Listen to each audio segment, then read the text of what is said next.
Senator Klobuchar asked whether AI will lead us to heaven or hell. It reminded me of a famous observation by Yale law professor Grant Gilmore, that in heaven there is no law, and the lion will lie down with the lamb. In hell, there is nothing but law, and due process is meticulously observed. Let me ask you this, and this is to each of the four witnesses. In the race for AI, who's winning, America or China? If the answer is America, how close is China to us? And what do we do to make sure the answer remains America will win? Mr. Altman, we'll start with you. It is our belief that the American models, including some models from our company, OpenAI, and Google and others, are the best models in the world. It's very hard to say how far ahead we are, but I would say not a huge amount of time. And I think to continue that leadership position and the influence that comes with that, and all of the incredible benefits of the world using American technology products and services, the things that my colleagues have spoken about here, the need to win in infrastructure, sensible regulation that does not slow us down, this sort of spirit of innovation and entrepreneurship that I think is a uniquely American thing in the world. None of this is rocket science. We just need to keep doing the things that have worked for so long and not make a silly mistake. Dr. Su? I'll answer in the realm of chips. I would say America is ahead in chips today. We have the best AI accelerators in the world. I think China, although they have restrictions given their ability to use advanced technologies, the one thing that's very important for us all to remember is there are multiple ways to do things. You know, having the best chips is great, but even if you don't have the best chips, you can get a lot done. So I think this conversation about how far behind China is, they are certainly catching up because there are many ways to do things. I think relative to what we can do, I will continue to say, really ensure that our spirit of innovation is allowed to work. And that is having very supportive government policies to do that, having very consistent policies, and allowing us to do what we do best, which is innovate at every layer of the stack. Mr. Trader? So I'll speak to it from the physical infrastructure and software stack to deliver that. America is ahead, but it is the Achilles heel from the perspective of the ability, as I started to better? Sorry about that. So the ability to build very large solutions to the computing infrastructure component of this is an area that we're going to struggle with from a permitting and building large projects to be able to deliver the power to allow those building artificial intelligence to continue to move as fast as they can in the race that we're in.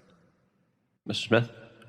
I think the United States has a lead today in what is a close race and a race that will likely remain close. The number one factor that will define whether the United States or China wins this race is whose technology is most broadly adopted in the rest of the world. This is a global market, and it will be defined as technology markets typically are by network effects. 18% of the people in the world live in China, 4% live in the United States, 78% live somewhere else. The lesson from Huawei and 5G is whoever gets there first will be difficult to supplant. We need to export with the right kinds of controls. We need to win the trust of the rest of the world. We need to have the financial architecture that gets not only to the countries that are industrialized, but the nations, say, across Africa, where typically China and Huawei have done so well. So some of my colleagues have made reference to standards as something that is desirable, and I will say standards is often code word for regulations, and indeed the EU's stifling standards concerning the internet is what killed tech in Europe. We are seeing now state legislatures mimicking the EU, such as California's SB 1047, which thankfully was overwhelmingly defeated, but would have created essentially a California DMV for AI model registration. How harmful would it be to winning the race for AI if America goes down the road of the EU and creates a heavy-handed prior approval government regulatory process for AI?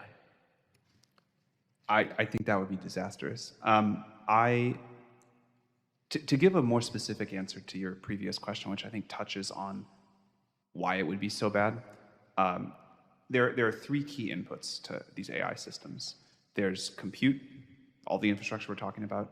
There's algorithms that we all do research on, and there's data. If you don't have any one of those, you cannot succeed in making the best models. And as Brad said, the way for America to influence the world here is to have the technology that people most want to use and most adopt. The world uses iPhones and Google and Microsoft products, and that's wonderful. Like, that's how we have our influence. We don't want that to stop happening. So systems that stop us on any of these areas, you know, if we have rules about what data we can train on that are not competitive with the rest of the world, then things can fall apart. If we are not able to build the infrastructure, and particularly if we're not able to manufacture the chips in this country, the rules can fall apart. If we can't build the products that people want, that naturally win in the market, and I think people do want to use American products, we can make them the best. But if we're prevented from doing that, people will use a better product made from somebody else that doesn't have the sort of, you know, that is not stymied in the same way. So it is, I am nervous about standards being set too early. I'm totally fine, you know, with the position some of my colleagues took, that standards, once the industry figures out what they should be, it's fine for them to be adopted by a government body and sort of made more official. But I believe the industry is moving quickly towards figuring out the right protocols and standards here, and we need the space to innovate and to move quickly. So if each of you could briefly answer that question, because my time's expired, so I want to be respectful of that. I agree with the comments that Sam put up.